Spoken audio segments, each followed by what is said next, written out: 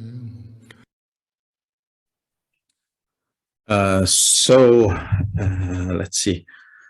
Waiting is has been kicked off Zoom. She's waiting to get back on. So maybe we will start with some questions or comments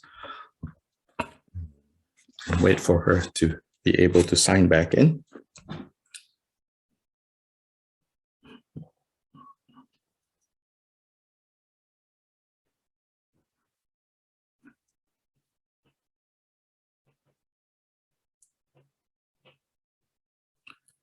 And Jasper or somebody, if you all can switch into the Chinese room and tell them not to panic, in case there's anyone there waiting for translation.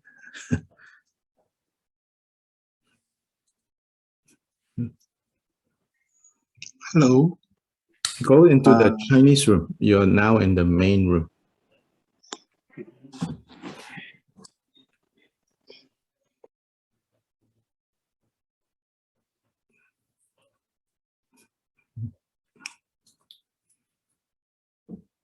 So any questions or comments, not just like what we covered today, but anything overall that we've looked at so far?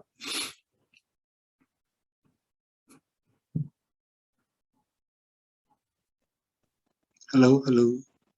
Yes, you are back in the main room. I'm still in the main room. What's funny?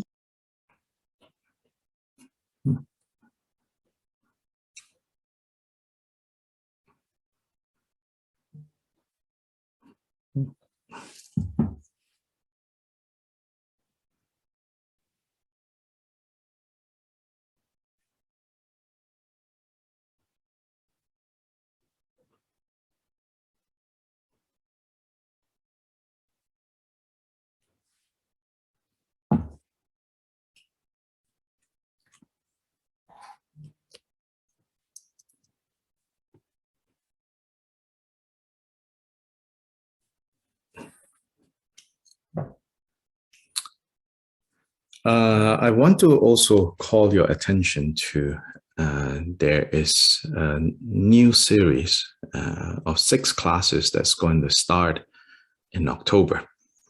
That will be on Thursday evenings in the US from 7:30 to 9 o'clock. This is a series on the Mindfulness of Breathing Sutra.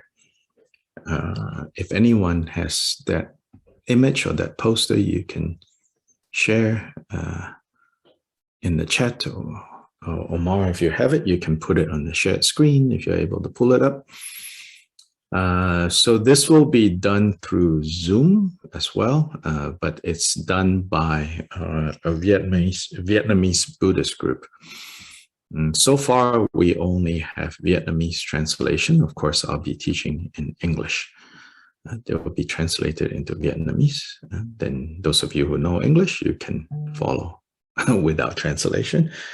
We don't yet have people translating into other languages.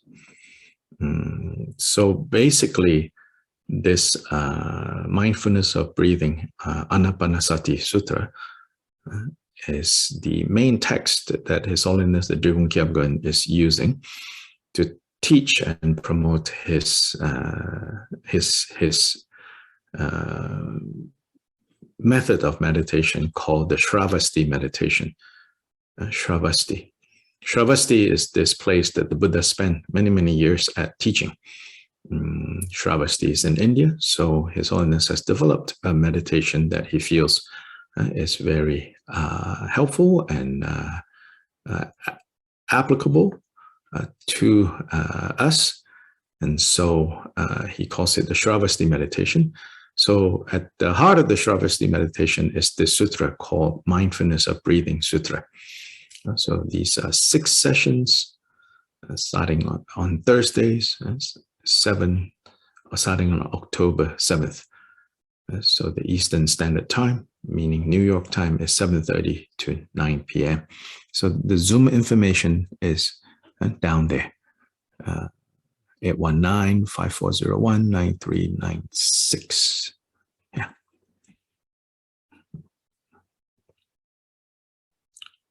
And Omar, if you can show the other image, it explains a little bit.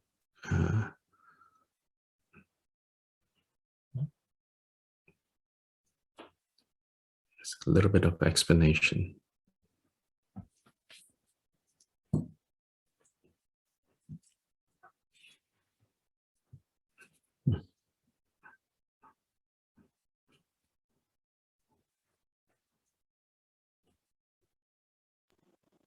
So that's Yeah, this one.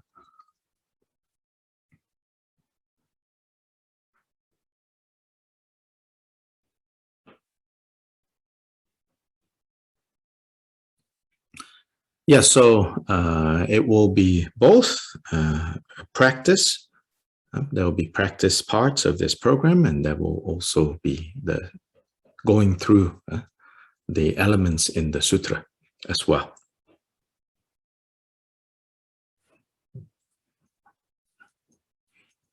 So for those of you who want to, I think this is a good way to develop a meditation practice that is, I think, helpful and not too complicated,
Thank you, Omar.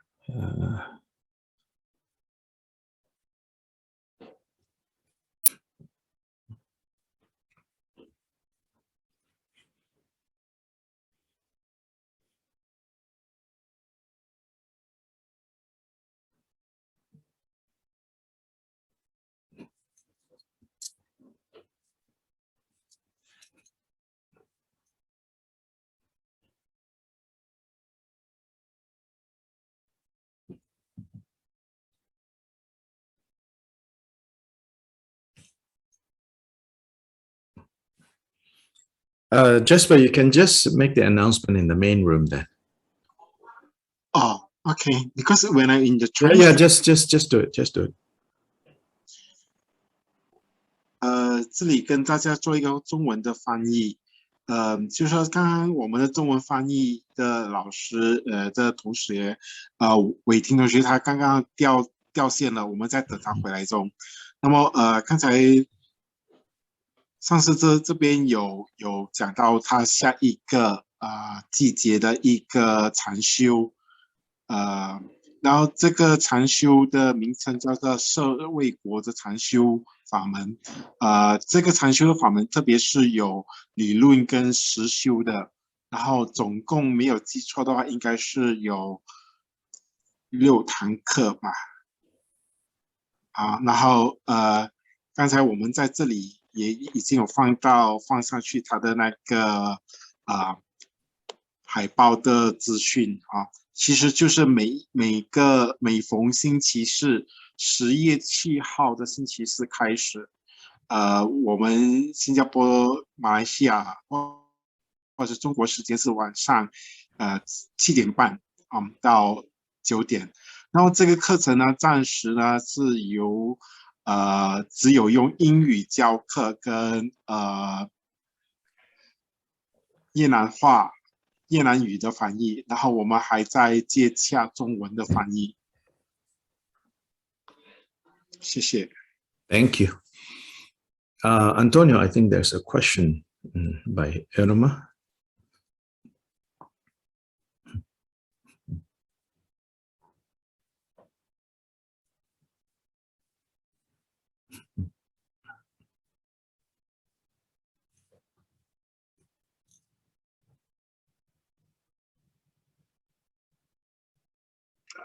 Ya lo activé. ¿Me oyen? Una pregunta, Juan. ¿Habría la posibilidad de que esas charlas que va a dar su santidad se pudieran traducir al español? Porque creo que habemos muchas gentes que estaríamos interesadas en que así fuera.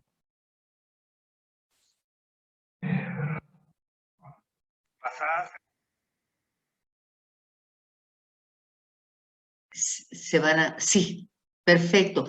Juan las va a dar después.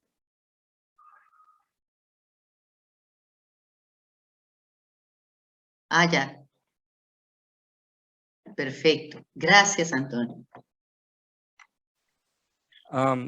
So Irma is requesting if there is a possibility that these classes, these sessions would be translated into English, into Spanish.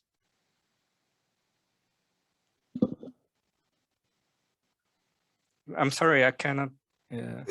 Oh, right. No, I said she's talking to you, not to me. I don't have that solution.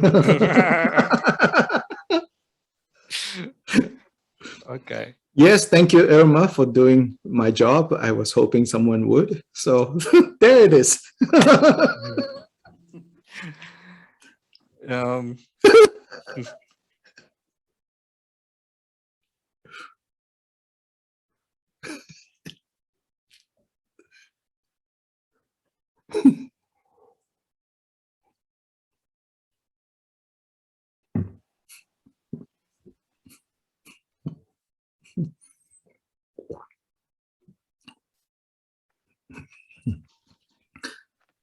Yeah, yes, Irma is asking if it can be translated into Spanish. So that my answer, you know, she's talking to Antonio. It's not talking to me. I don't have power to fulfill that request.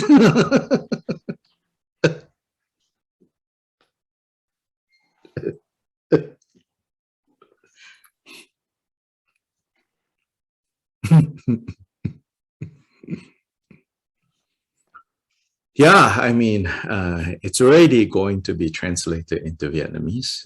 So you're using this style. So already, you know, like that's happening. So it doesn't matter how many more languages, but all of that is only possible if we have people who are able to do it. And then it can be translated into Vietnamese. It can be translated into Russian, it can, whatever people want, you know, but I can't.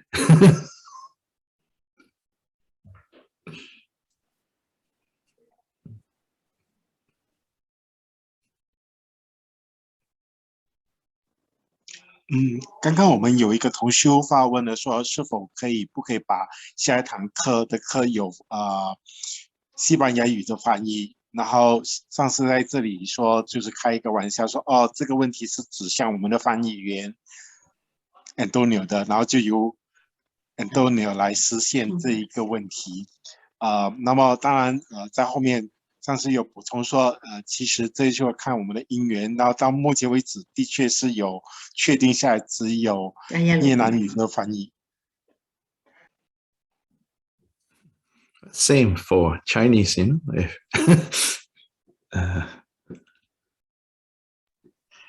那么对于中文的翻译也是同样，我们也是要看因缘有没有人可以帮忙做这翻译工作。To protect Waiting a little bit, I would say let's not ask her. She's already doing twice a week for this whole series, so we should spare her.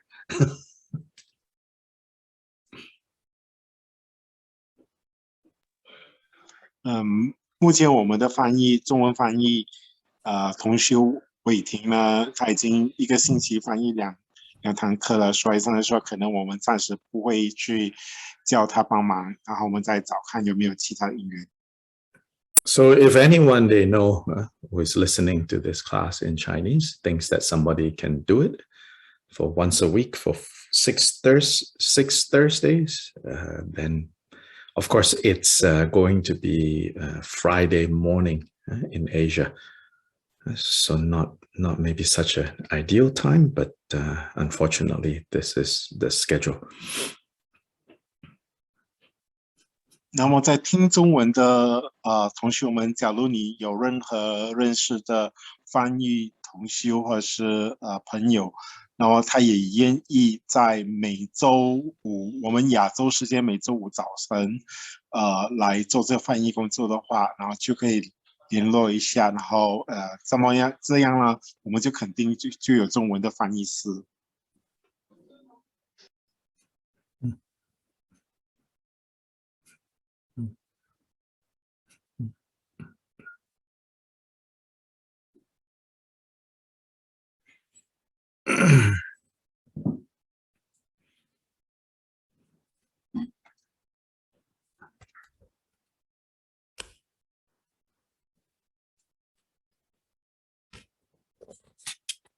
Yes, okay, good. So Waiting is back. Let me assign her.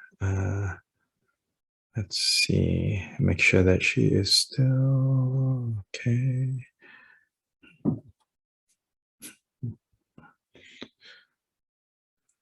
Okay.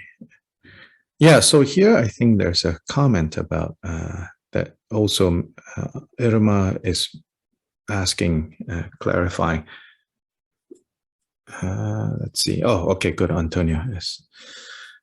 Okay, so we continue. Yeah. So then, verse. Hello. We're at verse 67. Let's see. Are you in the Chinese room? No. Can you hear me? Are you in the Chinese room waiting? Can you hear me? I can hear you in the main room. Can you grant me the host? Yes. Okay, thank you. Right now, can you go there? Okay. So verse 67. So Shantideva points out the interdependent nature, of those who do negative things out of ignorance, and those who respond with anger also out of ignorance. So the interdependence, there is ignorance. So he says, so then, is anyone faultless? So those who, you could say, started the injury, started that out of ignorance. They are under the power of the afflictive emotions, right? Then those who respond with anger, that means us, if we get hooked and we respond with anger, we are also doing it out of ignorance. So in that case, it's a 50% contributed by others, 50% we put in. Now we have 100% mess that has turned up. Then he says, don't just think, they are guilty, not me. My reaction is just normal. I have a right to be angry. Yes, you do. In the same way, you have a right to grab a handleless blade to fight back. Sure, go ahead. Shantideva said, then 100% mess, 100% suffering.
Uh, 68, he says, instead, why did they act in times gone by that they are now so harmed at others' hands?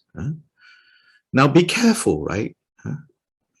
These two lines is saying, you have to consider, when those whom you care a lot about, those who you love, your friends, your family, your teachers, that they're now being harmed, there is a karma surrounding that harm. Now be careful. These two lines is not saying, that they deserve it. This is not what Shantideva is doing here.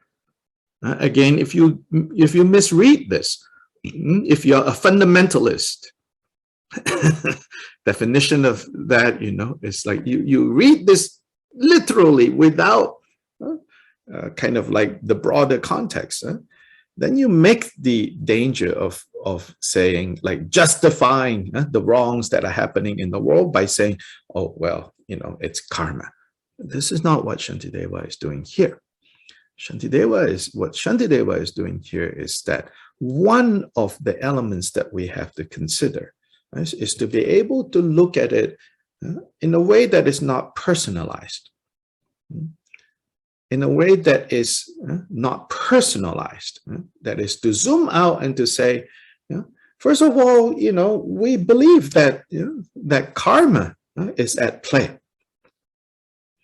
So don't just lash out immediately without understanding. Actually, this is karma ripening. So we need to have patience, not get upset and retaliate. We need to have patience. This patience is necessary so that we can see more clearly what is a more skillful way to resolve this. Yeah, so he's not saying, patience in the way of like, just sit, don't do anything. He's not necessarily saying that. He's saying we need to have patience, look at all the different factors at play, then we can act wisely with wisdom.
Yeah, so so we have to be careful, you know, not to misread what Shantideva is saying, especially in this chapter, because there are also places where it sounds like, you know, he is doing what we today, you know, fashionably says, you know, blame the victim.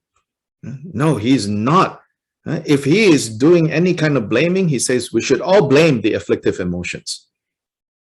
His point is like, as you go about trying to right the wrongs, if you go about trying to right all the wrongs and all of that, he says, a more fundamental correction that needs to happen is to pull out all these afflictive emotions from within ourselves.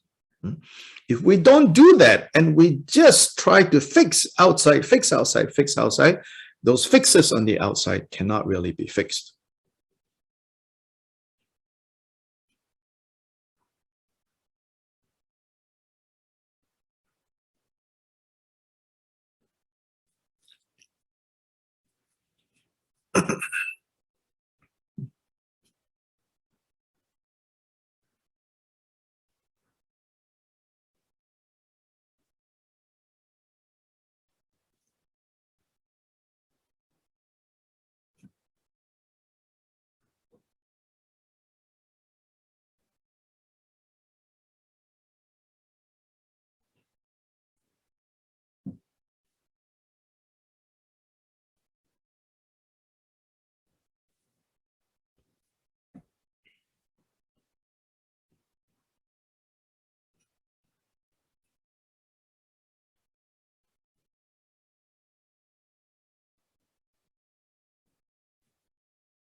Remember that Shantideva lived at a time where trying to fix the problems outside is not so possible for most of the people.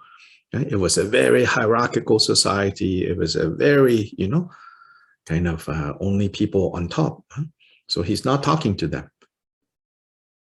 Elsewhere, you know, there are some teachings where Nagarjuna, for example, gave to the king. Yeah, then he's giving advice to those people who have those responsibilities. Here, Shantideva is talking to like the inside needs to be fixed. Of course, nowadays, we live in the times where many of us are involved in projects, even our occupation, where we can make this world a better place. Don't misunderstand. Shantideva would probably be saying, good job, you know. Our circumstances that and then your karma is such you make these choices to do that, make this a better world, a more just world, a cleaner world, a healthier world. Wonderful. But as you go about doing all of that, don't forget that if inside you don't pull out the mental defilements, the afflictive emotions, particularly this chapter here, aggression, anger, due to frustration that is due to desire cannot be fulfilled. If we don't fix that part, you know, then the more we try to fix, the more problems we create. In Malay language, there's a saying, tikus membaiki labu. It's like the mouse trying to fix a pumpkin, meaning cannot be fixed. You know, the mouse tried to fix.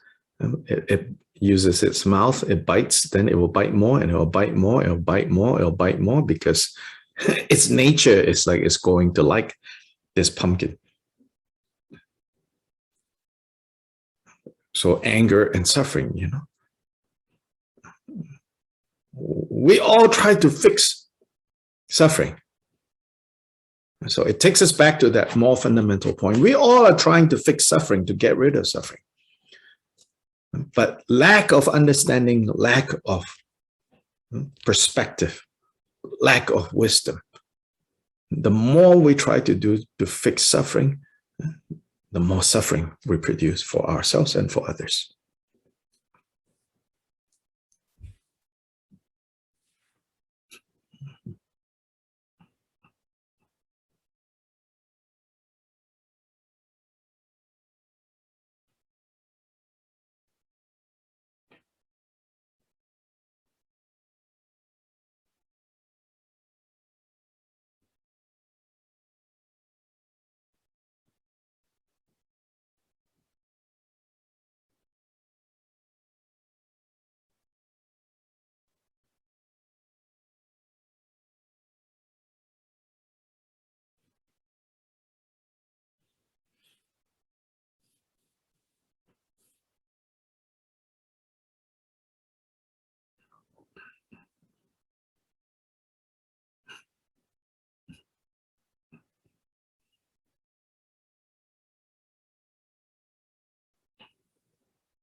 So instead, 69 says, instead of letting those occasions when suffering turns up, whether for ourselves or for those whom we love, in the face of these kinds of like dangerous situations, you can say,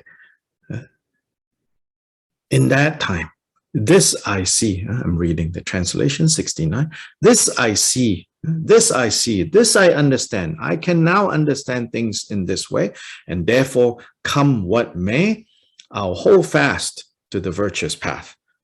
Meaning, virtuous here is the path that doesn't create more suffering. And foster in the hearts of all an attitude of mutual love. So here is how we should act. Here is what we should act. Instead of retaliating out of anger, out of frustration, we should respond with love. Love is wishing goodwill. Love, sometimes this four-letter word is a little unclear what we're saying. Fundamentally, metta, I think, is goodwill, wishing well, goodwill, wishing well, wishing wellness, wishing goodness for others. So this goodwill, we wish that for all, and we encourage also others to develop that.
So this one regarding cultivating goodwill, cultivating metta maitri towards all, wishing others well. The other day I came across a quote from a Buddhist teacher, which I think is really good for us to remember. That we should cultivate goodwill towards all, that we should cultivate loving kindness towards all. There is a difference between doing that and then you thinking you are responsible for other people's happiness. No, you are not responsible for other people's happiness. Every one of us is responsible for our own happiness. In other words, you cannot take on that as a responsibility and thinking that you are going to go about making people happy. That's not possible.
Yeah, so in the so for example, in the metta meditation text, the basic words that the Buddha taught, if you pay attention to that text there, that sutra, it's these formulas that says, may all beings be well and happy. May they be free from suffering. May I be well and happy. May I be free from suffering. And within that context of that recitation, the Buddha also gives the words, beings are heirs to their own actions. So the Buddha, that's the wisdom aspect. The love and compassion aspect is we develop this vast and broad, boundless love and compassion for all. The wisdom aspect is also remembering we are the heirs to the seeds that we have planted. Whatever we planted, whatever actions, virtuous, non-virtuous, skillful, unskillful that we have created, we are the recipients of those when they bear fruit. And so it's the Buddha reminding, it is not possible that your mere wish for someone's happiness will make them happy. That's not the point. Yeah.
Sometimes, we make this mistake, or often we make this mistake. We think that when we say that you should love others, you should pray for their happiness, then you think you are responsible for them.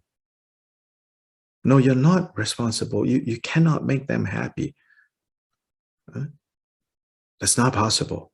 We are all heirs to our own karmas.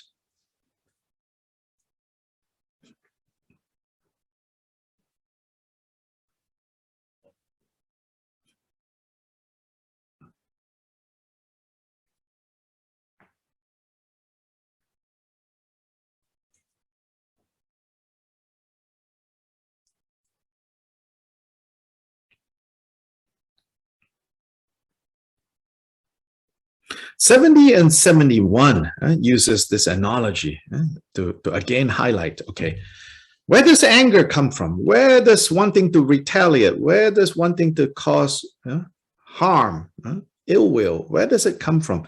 Again, it comes from attachment or desire that cannot be fulfilled, which gives rise to frustration. So he says, now when a building is ablaze and flames leaped from house to house, the wise course is to take and fling away the straw and anything that can easily become food for fire. So if there's a fire that has broken out, if your house has a lot of hay, straw, paper, now throw all those things out so that it will not attract the fire. Likewise, for fear that our merit, that means the strength that we have built up,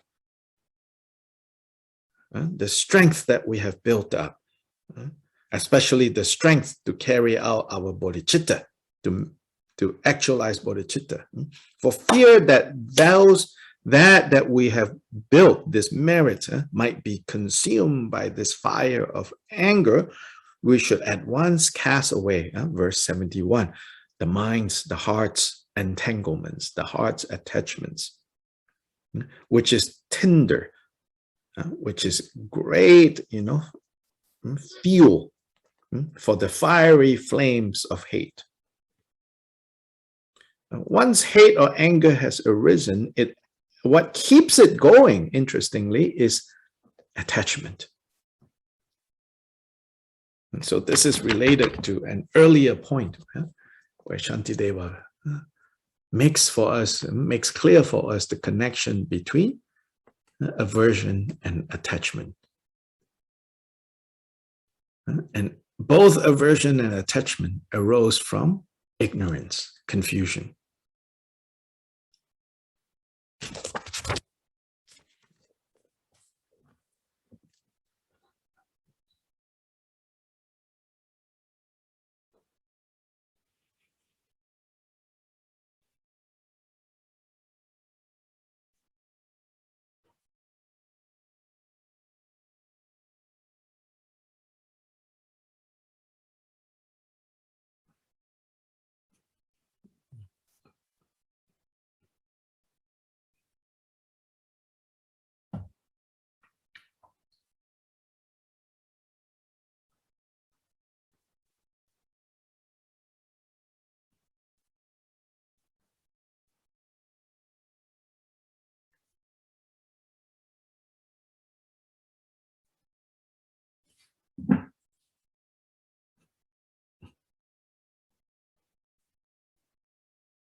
And then 72 and 72, he says,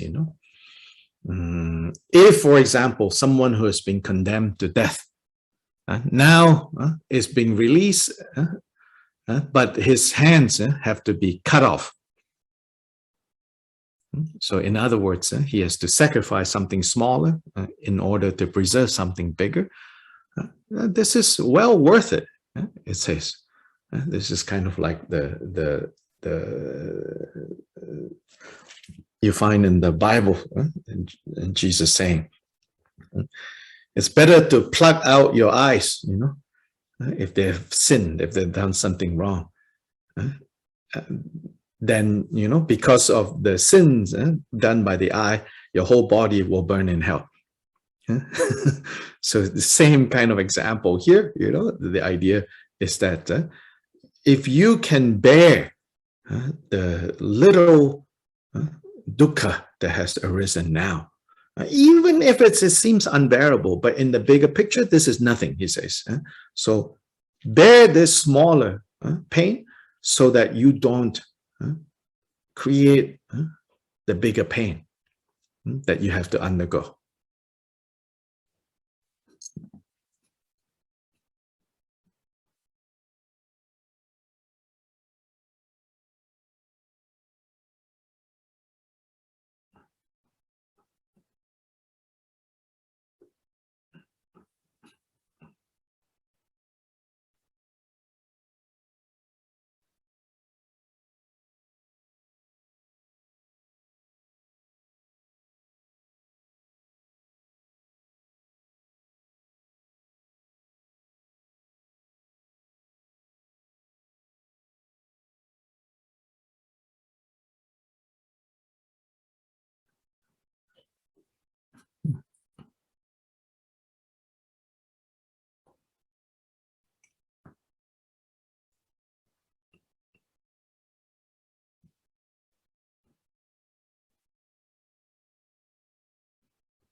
That's the 72 and 73. Yeah?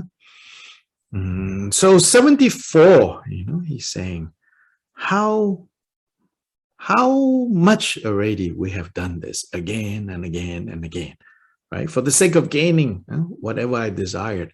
1,000 times I have undergone, I have experienced the tortures of the realms of hell, but basically achieving nothing for myself and others. And so he says, now that I have this understanding, now that I have this perspective and this clarity, then whatever difficulties that come, whatever things that normally would have, created a response whereby I become angry and I try to fight back and I try to kind of deny, push away.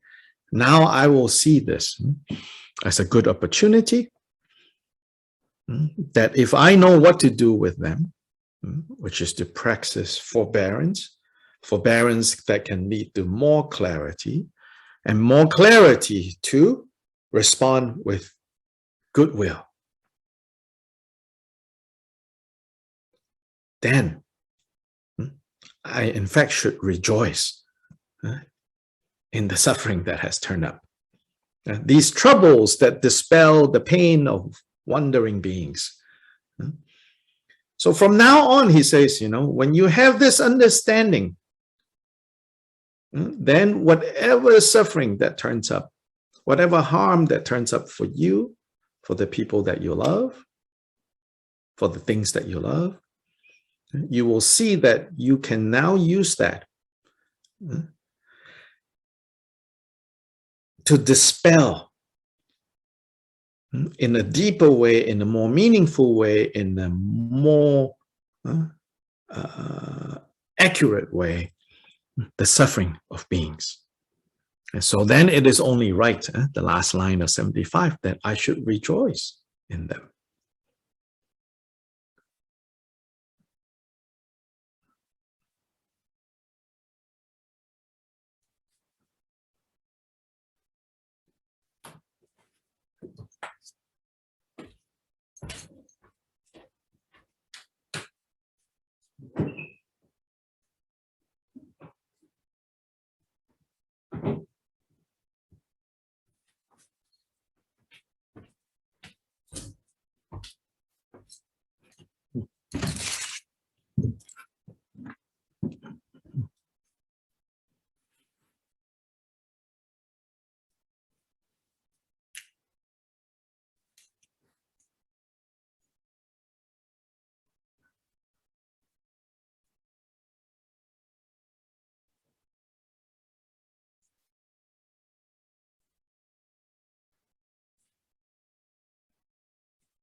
So what Shantideva offers here in this chapter is like these contemplations to kind of look at how we habitually respond to difficulties that have arisen, with annoyance, with anger, even with ill will, and with like wanting to hurt whoever or whatever we perceive to be the cause of this discomfort that we're feeling. And so he will continue. This is one of the longest chapters in the Bodhicharyavatara. He will continue to have us look at it from all different directions.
Yeah, so today we will end here. Then we continue on Saturday.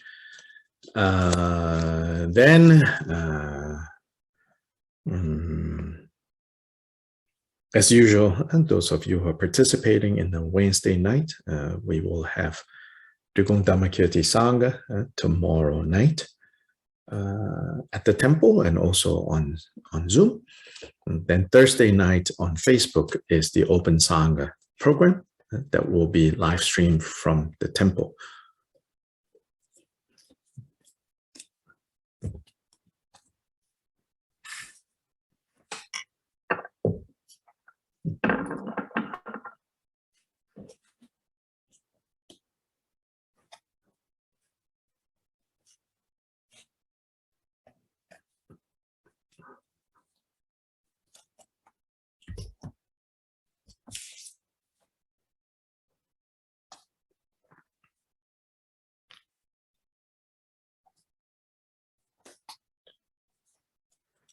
So in East Asian cultures, Chinese, Korean, to some degree Japanese, although in Japan not so big these days, and Vietnam,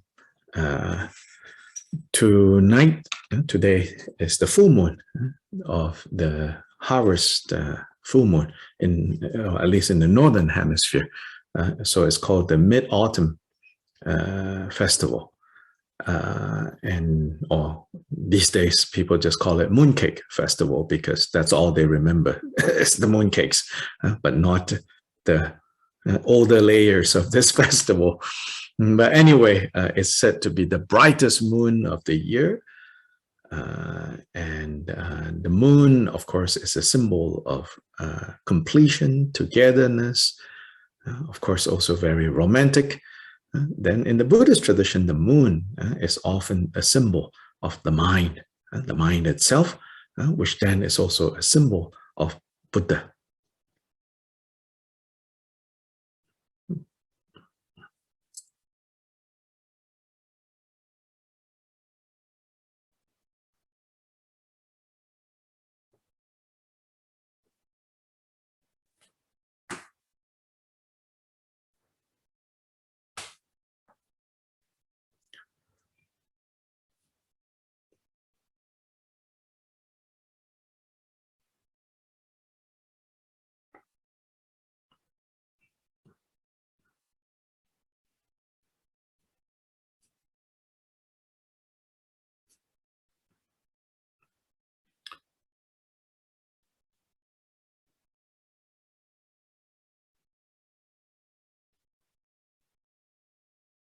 And so a single moon in the sky, wherever there is water on earth, this moon is reflected.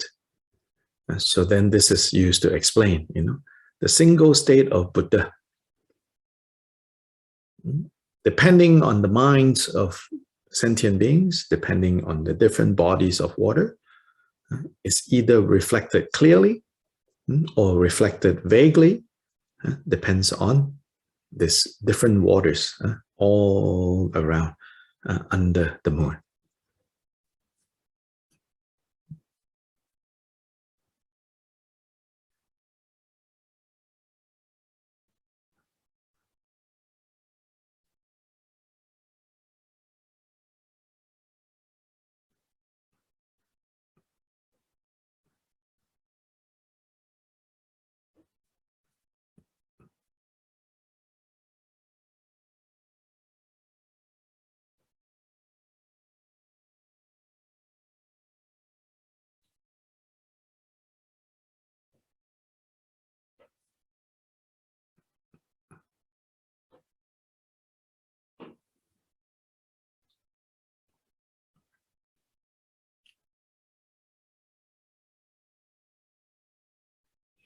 So the Buddha, the true nature of the mind,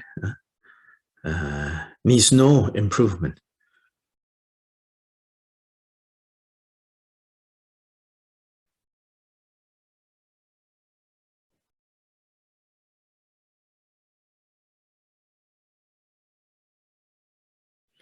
But the different waters, big and small pools, calm, moving, all of that, in order to more clearly reflect that single moon in the sky, then all these little different bodies of water can make a difference, can do better, so to say.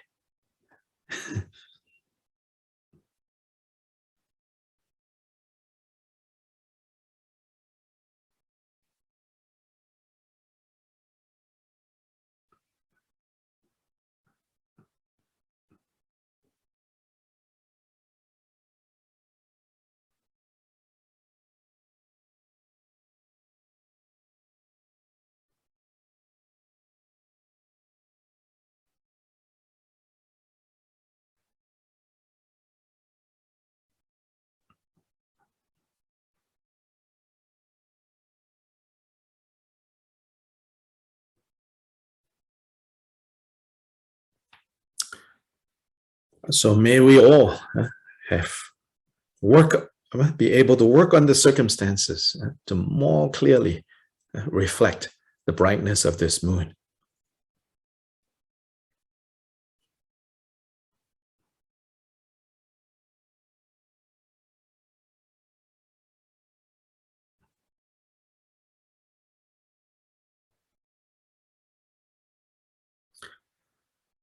Changju Semcho Rinpoche Magye Barnam Ge Gyurje Ge Ba Nyam Pa Me Pa Yang Gone Gong Du Pel War Sho.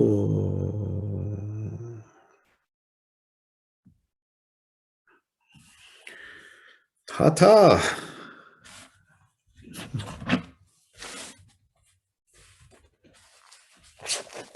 Bye-bye. Gracias. Gracias. Thank you. Bye. Adiós. Adiós. Gracias. Gracias. Gracias, Dr. Lee. Thank you. 中秋节快乐！ Luego. Yes, happy Moon Festival. Yes. Bye-bye. Happy Moon. Hola. Happy Moon. It's good to be lunatic tonight.